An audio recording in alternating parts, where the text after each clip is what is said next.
Hello student, LPT study চ্যানেলের পক্ষ থেকে সবাইকে স্বাগত জানাই। আজকে তৃতীয় পর্যায়ক্রমিক মূল্যায়নপত্র 2025-এ চতুর্থ শ্রেণী স্বাস্থ্য ও শারীর শিক্ষা বিষয় নিয়ে একটা নতুন মডেল কোশ্চেন পেপার। এই ভিডিওতে উত্তর সহ বিস্তারিত আলোচনা করা হবে। পূর্ণমান 25, সময় 45 মিনিট। শিক্ষার্থীর নাম এবং বিদ্যালয়ের নাম। একে দাগে রয়েছে সঠিক উত্তরের মাথায় টিক চিহ্ন দাও। যে কোনো 5টি প্রশ্নের উত্তর করতে হবে। 5টির জন্য 5 নম্বর রয়েছে। কতে সহজ অঙ্ক বুঝতে না পারা হলো পঠনগত, লিখনগত না গণন বিষয়ক অক্ষমতা? গণন বিষয়ক অক্ষমতা। খতে ট্রাফিক আলোর সংকেতে 2, 3 না 4 আলোর রং থাকে? 3টি রং থাকে। গতে গাছ মূল, কাণ্ড না পাতায় খাবার তৈরি করে? পাতায় খাবার তৈরি করে।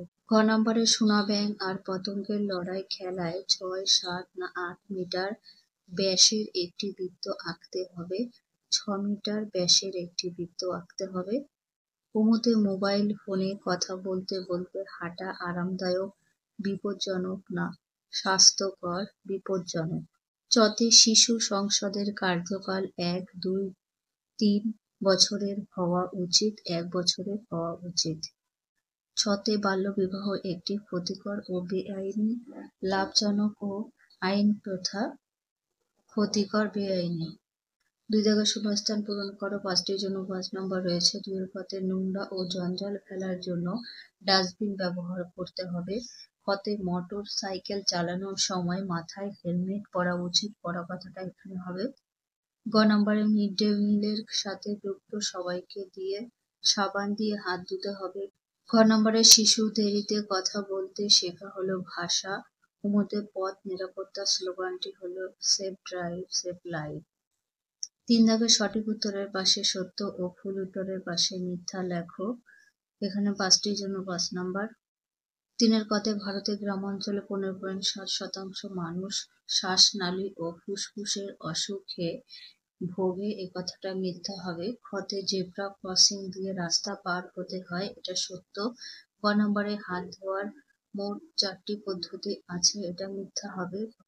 ঘ নম্বরে শিক্ষামূলক অক্ষমতার ফলে শিশুরা স্কুল ছুটি হয়, এটা সত্য হবে। উমতে ট্রাফিক সিগন্যালে হলুদ আলো থামার সংকেত, এটা মিথ্যা। ছতে বন্যা হলো স্থায়ীভাবে জলমগ্ন অবস্থা, এটাও মিথ্যা। 4 দাগে নিচে প্রশ্নগুলির উত্তর দাও। 2 নম্বর করে থাকবে। 5টির জন্য 10 নম্বর। 4 এর পথে 2টি বিনোদমূলক খেলার নাম লেখো। সোনা ব্যাঙ আর পতনের লড়াই এবং বস্তা দৌড়।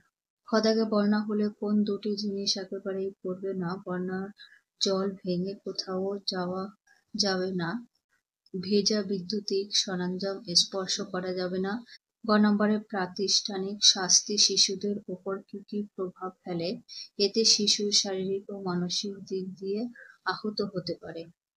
গ নম্বরে স্কিপিং এ কোন কাজকর্মগুলি প্রয়োগ করতে হবে? 1 জায়গা দাঁড়িয়ে স্কিপিং করা যায়। দাঁড়িয়ে স্কিপিং করতে করতে দৌড়ে সামনের দিকে যাওয়া যায়।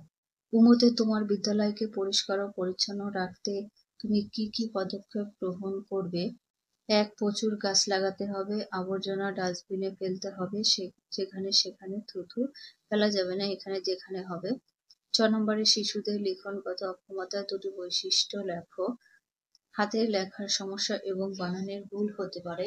অক্ষর ও শব্দ উল্টে বা এদিক ওদিক লিখে ফেলা, এটাও হতে পারে। আজকে এখানে ভিডিও শেষ করছি।